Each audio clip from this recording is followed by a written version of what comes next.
You've probably heard the idea that I'm just an eternal physical being having a physical reality.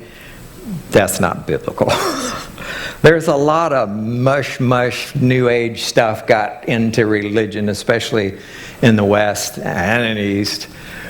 But the Bible actually teaches, I'm fixing to show you here, that we were not created as eternal beings. Okay, so let's look at the text.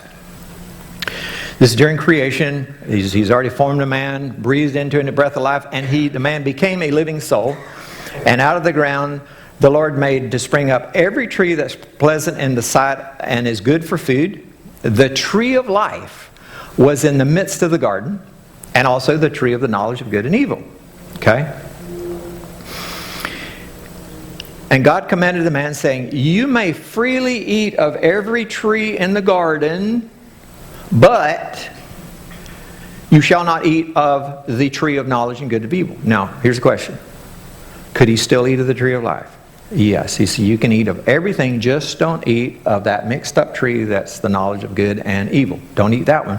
Because in the day that you eat of it, in a literal translation here, dying you shall die. Okay?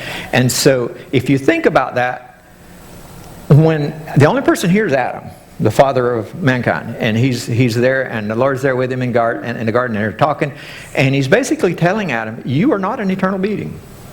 Okay? You need to eat of this tree, this thing I provided you with. Okay? And so, but you can't eat of that other one. And so what happens, you know what happens. He ends up sinning.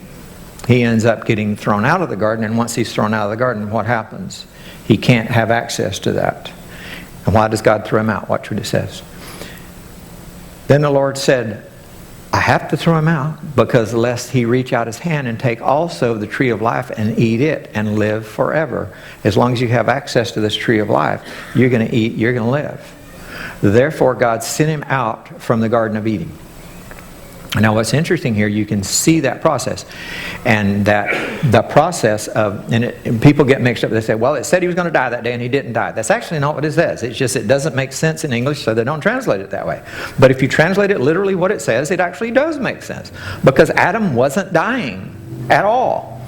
And what God said is, dying you will die. That process will start. So first day outside of the garden without the tree of life, he starts dying. Okay?